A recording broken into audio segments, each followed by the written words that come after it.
जय श्री कृष्ण मित्रों, श्रीमद् भागवत गीता के ऑडियो बुक में आपका स्वागत है। आज हम संपूर्ण अध्याय 5 कर्म संन्यास योग श्लोक के साथ सुनने जा रहे हैं। तो चलिए शुरू करते हैं।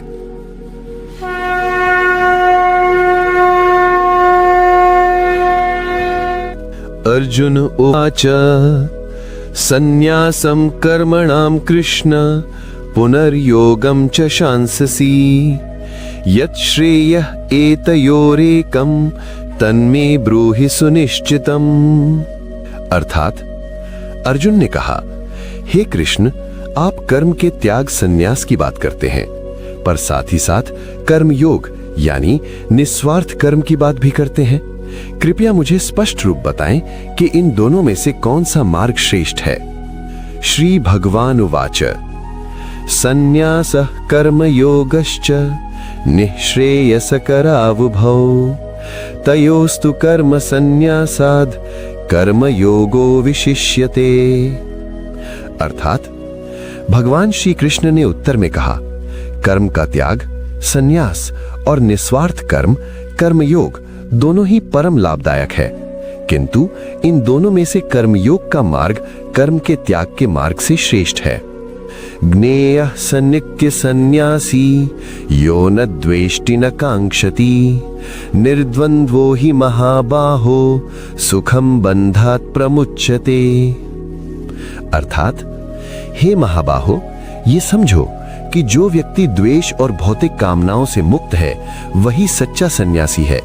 वो द्वंद्व से परे है और आसानी से वो भौतिक बंधनों से मुक्त हो जाता है। सांख्य योगौ पृथक बाला प्रवदन्ति न पंडिता एकमप्यास्थितः सम्यग् उभयोर्विन्दते फलम्। अर्थात केवल अनुभवहीन और नासमझ लोग ही संन्यास और कर्मयोग को भिन्न भिन्न कहेंगे, किंतु वास्तव में इन दोनों में से किसी भी पथ का अनुसरण करने वाला व्यक्ति दोनों के परिणाम को प्राप्त करता है। यत् सांख्यैः प्राप्यते स्थानं तद्योगैरपि गम्यते एकं सांख्यं च योगं च यः पश्यति स पश्यति।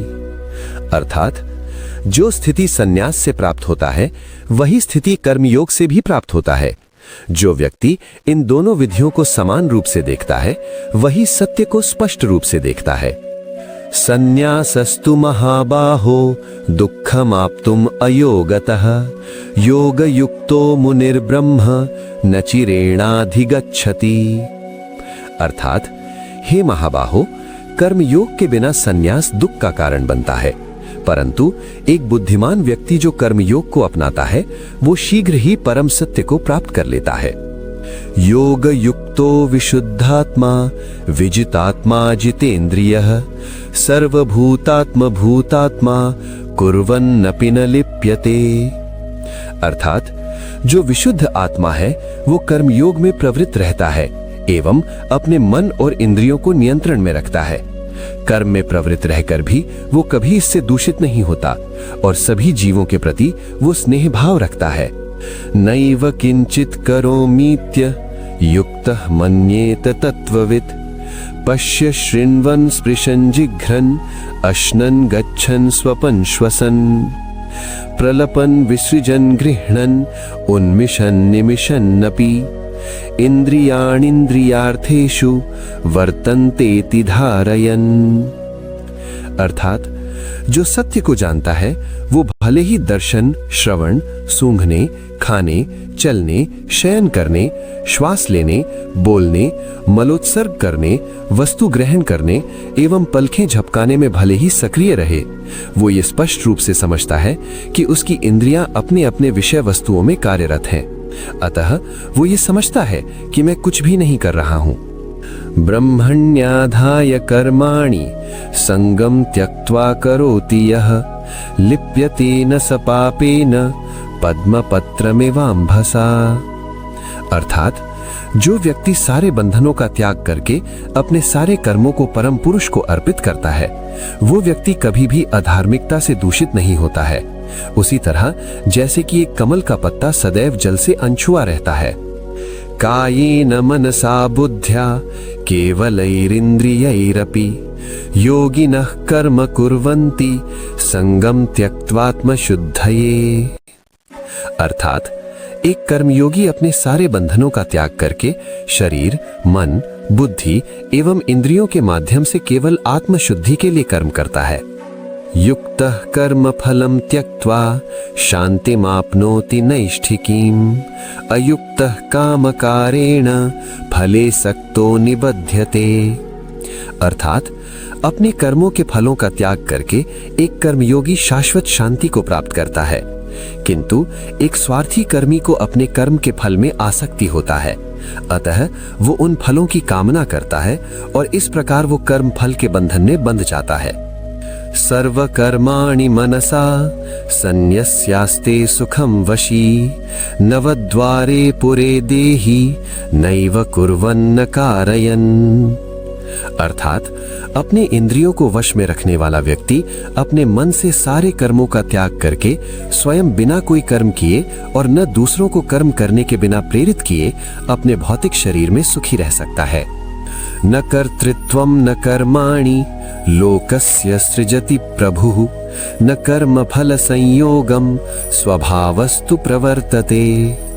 अर्थात परमेश्वर किसी के लिए न तो कर्म का, न कर्मों के फलों का, न ही उसके स्वामित्व की भावना का सृजन करते हैं। ये सभी प्रकृति के गुणों सत्वगुण, रजोगुण व तमोगुण द्वारा अधिनियमित होते हैं। नादत्ते कस्यचित् पापं न चैवा सुकृतं विभुः अज्ञानेनावृतं ज्ञानं तेन मुह्यन्ति जन्तवः। अर्थात परमेश्वर किसी के पुण्य या पाप का ग्रहण नहीं करते।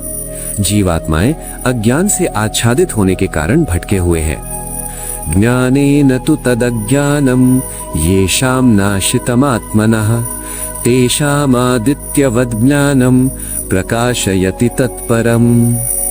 अर्थात ज्ञान के माध्यम से जिन व्यक्तियों का अज्ञान मिट गया है, उनकी बुद्धि परम तत्व में प्रविष्ट होती है। जो सदा परम तत्व का चिंतन करते हैं, जो केवल परम तत्व में निष्ठा रखते हैं और जो परम तत्व के गुण गाते हैं, उनका कभी पुनर्जन्म नहीं होता। विद्या विनय संपन्ने ब्राह्मणे गविहस्तिनि शुनि चैवाश्वपाके च पंडिता समदर्शिनः। अर्थात बुद्धिमान व्यक्ति एक विद्यावान और विनम्र ब्राह्मण को, गाय को, हाथी को, श्वान को, चांडाल को और सभी अन्य जीव जंतुओं को समान दृष्टि से देखता है। इहैव तैर्जितः सर्गः येषां साम्ये स्थितं मनः निर्दोषं हि समं ब्रह्म तस्मात् ब्रह्मणि ते स्थिताः। अर्थात इस भौतिक संसार में रहते हुए भी उन व्यक्तियों ने जन्म और मृत्यु के चक्र को पार कर लिया है, जिनका मन परम तत्व के ध्यान में प्रतिष्ठित रहता है।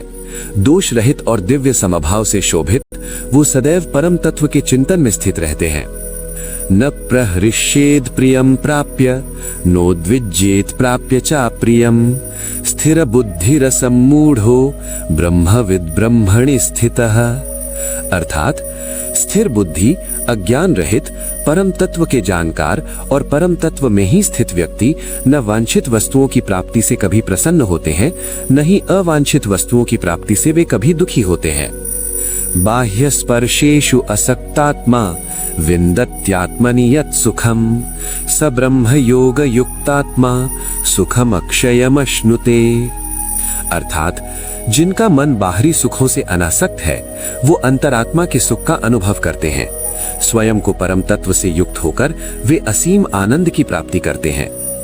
ये ही संस्पर्शजा भोगा दुःख योनय एवते आद्यन्तवन्तः कौन्तेय न तेषु रमते बुधः।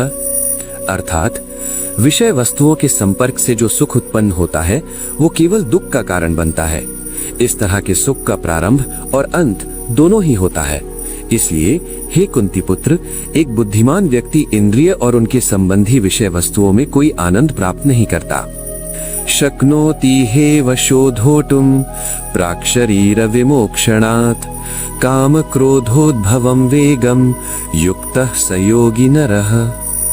अर्थात अपने वर्तमान के शरीर का त्याग करने से पहले जब कोई अपने इंद्रियों को एवं काम व क्रोध से उत्पन्न होने वाले वृत्तियों को वश में करता है, तब वो आत्म संतुष्टि को प्राप्त करता है और ऐसा व्यक्ति ही सच्चा योगी है।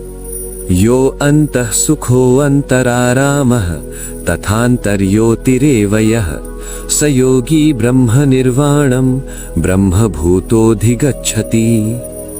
अर्थात जो अपने अंतरात्मा में आनंद पाता है, जो प्रबुद्ध है, वही पूर्ण रूप से योगी है। वो मोक्ष द्वारा दिव्य पद को प्राप्त करता है। लभन्ते ब्रह्म निर्वाणम ऋषयः क्षीणकल्मषाः छिन्नद्वैधा यतात्मानः सर्वभूतहिते रताः। अर्थात वे योगी जो व्यसनों से मुक्त है, आत्मसंयमी है, जिनके सभी संशय दूर हो चुके हैं एवं जो समस्त जीव जंतुओं के हित के लिए कार्य करते हैं, वे ब्रह्म निर्वाण यानी मोक्ष को प्राप्त करते हैं। काम क्रोध वियुक्तानाम यतीनाम यत चेतसाम अभितो ब्रह्म निर्वाणम वर्तते विदितात्मनाम। अर्थात जो सन्यासी निरंतर सिद्धि के लिए प्रयास करते हैं, जिन्होंने अपने मन को नियंत्रित कर लिया है, जो आत्मविद हैं एवं जो काम व क्रोध से मुक्त हैं, वे शीघ्र ही ब्रह्म निर्वाण मोक्ष को प्राप्त करते हैं। स्पर्शान कृत्वा बहिर्बाह्यांश चक्षुश्चैवान्तरे ध्रुवोः प्राणापानौ समौ कृत्वा नासाभ्यन्तरचारिणौ यतेन्द्रिय मनोबुद्धिः मुनिर्मोक्षपरायणः विगतेच्छा भय क्रोधो यह सदा मुक्त एव सः। अर्थात जो योगी बाहरी इंद्रियों की गतिविधियों को बंद करके अपने भौहों के मध्य अपना ध्यान केंद्रित करे, अपने नाक से बहने वाले आवक और जावक श्वासों को संतुलित करके अपने इंद्रिय मन एवं बुद्धि को नियंत्रित करे, वह योगी मोक्ष की प्राप्ति के लिए निष्ठावान है। वह कभी भी काम, भय एवं क्रोध से उत्पन्न होने वाले मनोरथों से बाध्य नहीं होते हैं और वे अवश्य ही मोक्ष को प्राप्त करता है। भोक्तारम यज्ञ तपसाम सर्वलोक महेश्वरम सुहृदम सर्वभूतानाम ज्ञात्वा माम शांतिम ऋच्छति। अर्थात केवल मुझे ही यज्ञों व तपस्याओं का मूल भोक्ता, सारे ग्रहों का परम नियंत्रक और सभी जीवों का हितैषी एवं मित्र जानकर व्यक्ति शांति प्राप्त कर सकता है। यहाँ पर कर्म संन्यास योग नामक अध्याय समाप्ति होती है। ये अध्याय कैसा लगा और क्या सीखने मिला? क्या ये अब आपके जीवन के साथ मेल खा रहा है? अगले अध्याय में हम अध्याय 6 ध्यान योग नामक अध्याय सुनेंगे। जय श्री कृष्ण।